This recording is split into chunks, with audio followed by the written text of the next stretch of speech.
Hi student, हमारा आज का जो टॉपिक है वो है evidence of evolution. Student, evidence of evolution में हमने 5 एविडेंस की बात करनी है। सबसे पहले है बायोजियोग्राफी, उसके बाद है फॉसल रिकॉर्ड, उसके बाद है कंपैरेटिव एनाटॉमी, उसके बाद है कंपैरेटिव एम्ब्रियोलॉजी और उसके बाद है मोलेकुलर बायोलॉजी।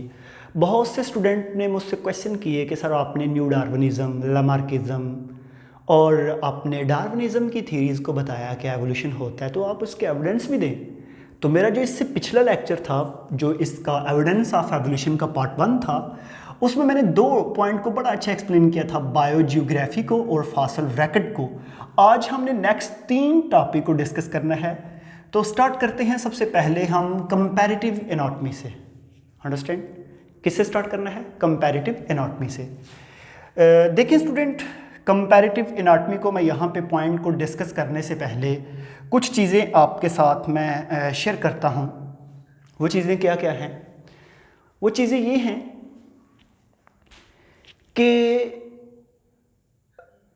कहा यह जाता है इंसान के 4 लिम्स, इंसान के जो बाजू हैं ये, हॉर्स की 4 लेग्स, अगले पाँव, अगली टांगे, व्हेल मछली के फ्लैपर्स, बर्ड्स के विंग, बैट्स के पर, ये जितने भी हैं, जब हम इनकी इंटरनल एनाटॉमी को देखें तो सब की सेम है। जिस तरह के humerus, radius, ulna, tarsal, metatarsal, ठीक है, और 14 फेलेंजेस, समझ आ रही है? सॉरी, कार्पल्स, मेटाकार्पल्स और 14 फेलेंजेस, ठीक है। इसी तरह जो है हमारी 4 लेग्स एंड जो है पीछे फीमर, टिबिया एंड फेबुला, ये जो हमारी लेग्स हैं, तो उनके आगे जो है फेलेंजेस वगैरह और कार्पल, मेटाकार्पल। अब ये थोड़ी सी मुझे कन्फ्यूजन हो रही है कि यहाँ पे जो है कार्पल्स या मेटाकार्पल या टार्सल या मेटाटार्सल्स, ठीक है। रेस्ट टार्सल्स, टार्सल्स है मेरे ख्याल में, टार्सल और मेटाटार्सल जो भी है, ठीक है। अच्छा, देखें जी, जब भी हम बात करते हैं तो ये इंटरनल स्ट्रक्चर जो है ये बिल्कुल सेम है हमारा, हॉर्स का, बर्ड्स का। तो साइंटिस्ट ये कहते हैं अगर इनकी इंटरनल एनाटॉमी सेम है ना, तो ये इनका ओरिजिन भी एक ही है। जस्ट जिस तरह का इन्वायरमेंट था, ये इनके फंक्शन डिफरेंट होते गए। जिस तरह घोड़े का काम है दौड़ना, इंसान का काम है वज़न उठाना, बर्ड के विंग का काम है फ्लाई करना, ठीक है। जिस तरह का उसका हैबिटेट था वो उसी तरह ही चेंज होते गए। यहाँ पे 2 चीज़ें हम स्टूडेंट के साथ डिस्कस करते हैं, शॉर्ट क्वेश्चन भी बड़ा इंपॉर्टेंट है। Homologous and analogous organ. Student, ऐसे आर्गन जिनकी इंटरनल एनाटॉमी सेम हो, एनाटॉमी इंटरनल स्ट्रक्चर सेम हो बट फंक्शन डिफरेंट हो। जिस तरह मैंने बताया कि हमारे बाजू का काम है वज़न उठाना, बर्ड्स का फ्लाई करना। अब देखिए फंक्शन दोनों का डिफरेंट है, इंटरनल एनाटॉमी सेम है। ऐसे आर्गन जिनकी internal anatomy same but function different, उसको बोलते हैं होमोलोगस आर्गन, और इसको बोलते हैं होमोलोगी, ठीक है जी। और इस एवोल्यूशन को बोलते हैं डाइवर्जेंट एवोल्यूशन। ओरिजिन इनका एक है, फंक्शन की बेस पे ये चेंज होते गए, तो इसको क्या बोलते हैं? Divergent evolution. लेकिन ऐसे आर्गन जिनके फंक्शन सेम हो बट इंटरनल एनाटॉमी डिफरेंट हो, उसको बोलते हैं एनालॉगस आर्गन, और उसको बोलते हैं डाइवर्जेंट एवोल्यूशन, या उसको एनालॉगी भी कहते हैं। एवोल्यूशन कौन सा हुआ है? डाइवर्जेंट। कैसे? स्टूडेंट, बर्ड्स का जो विंग है उसका काम है फ्लाई करना, और जो मच्छर है मॉस्किटो, उसके पर का काम भी फ्लाई करना है। दोनों का फंक्शन सेम है, लेकिन दोनों के जो पर हैं इनकी इंटरनल एनाटॉमी टोटली डिफरेंट है। तो इसको हम बोलते हैं कन्वर्जेंट एवोल्यूशन या एनालॉगस आर्गन, या एनालॉगी भी इसको कहते हैं। तो फिर इसका मतलब फिर ये हो गया कि हमारे पास जब भी हम कंपैरेटिव एनाटॉमी की बात करते हैं तो डिसेंडेंट विद मॉडिफिकेशन में इनके तमाम के ये जो 4-5 ऑर्गेनिज्म के मैंने नेम लिए, इनके इंटरनल जो ओरिजिन था इनका एक ही जगह से हुआ है, वक्त के साथ उनके अंदर चेंज आ गई, जिसको हम बोलते हैं डिसेंडेंट विद मॉडिफिकेशन। एग्जाम्पल दिया जी, 4 लिम्ब ह्यूमन है, कैट के अगले बाजू हैं, या व्हेल के फ्लैपर्स हैं, बैट्स के पर हैं, बर्ड्स के विंग हैं, तो इनकी इंटरनल एनाटॉमी सबकी सेम है। तो हमारे पास homologous and analogous organ, convergent divergent evolution का मैंने आपको पहले ही बता दिया। यहाँ पे ना एक फ्लावर के बारे में भी बताया है कि जब भी आप फ्लावर को देखते हैं ना, तो फ्लावर के अंदर भी आपने पढ़ा हुआ है कि 4 पार्ट होते हैं। अब वो जो फ्लावर के अंदर 4 पार्ट होते हैं ना, इनके बारे में आपने डिटेल में पढ़ा हुआ है फर्स्ट ईयर के अंदर, चैप्टर 9 के अंदर भी।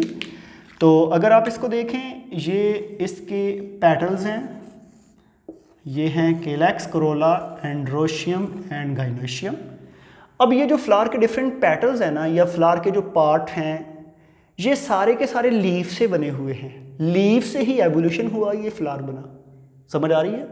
तो ऐसे ही हमारी बॉडी के अंदर कुछ ऐसे ऑर्गन हैं जिसको हम वेस्टिजियल ऑर्गन भी कहते हैं। ये बड़ी काबिल गौर बात है कि नेचर का रूल है हमारी बॉडी के अंदर, जिन ऑर्गन का काम ख़त्म हो जाए ना, वो ऐसा ऐसा डीजनरेट हो जाते हैं, बॉडी से ख़त्म हो जाते हैं, उनका फंक्शन यूजलेस हो जाते हैं।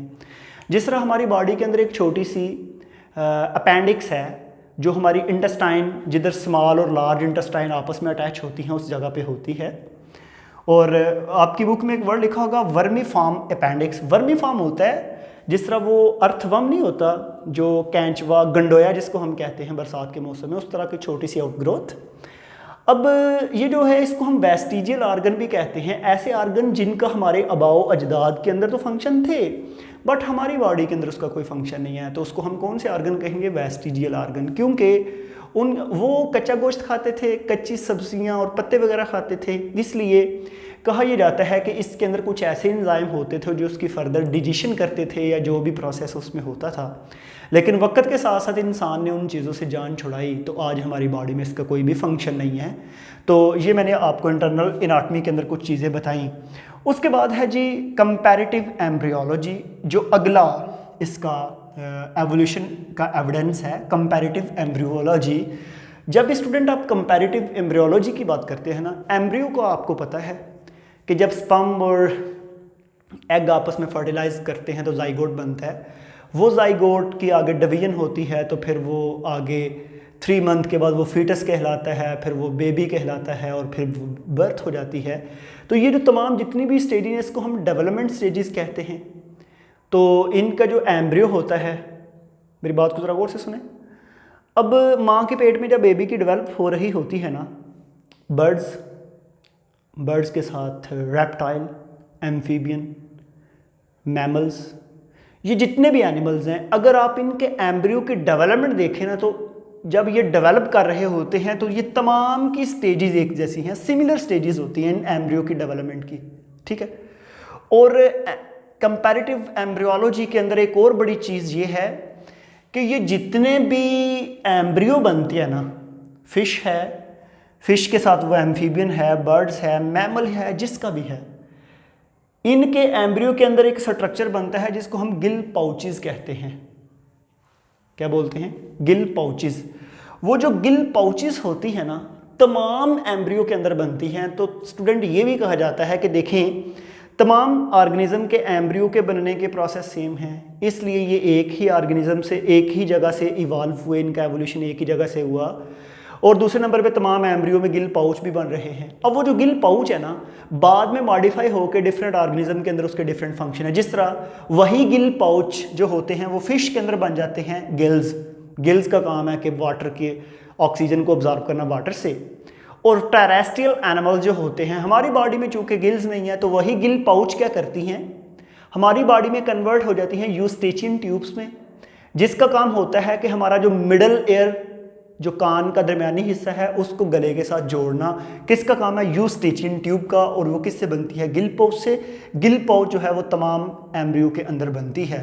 तो लास्ट वाला जो हमारे पास नेक्स्ट एविडेंस है वो है molecular biology. Student, molecular biology जो है, इसमें क्या होता है कि जितने भी एनिमल्स हैं दुनिया में, 2.5 मिलियन स्पीशीज जो डिस्कवर्ड हैं, तमाम का डीएनए, तमाम का आरएनए, तमाम के अंदर प्रोटीन के अंदर अमाइनो एसिड, तमाम सेम हैं, एक जैसा प्रोसेस है।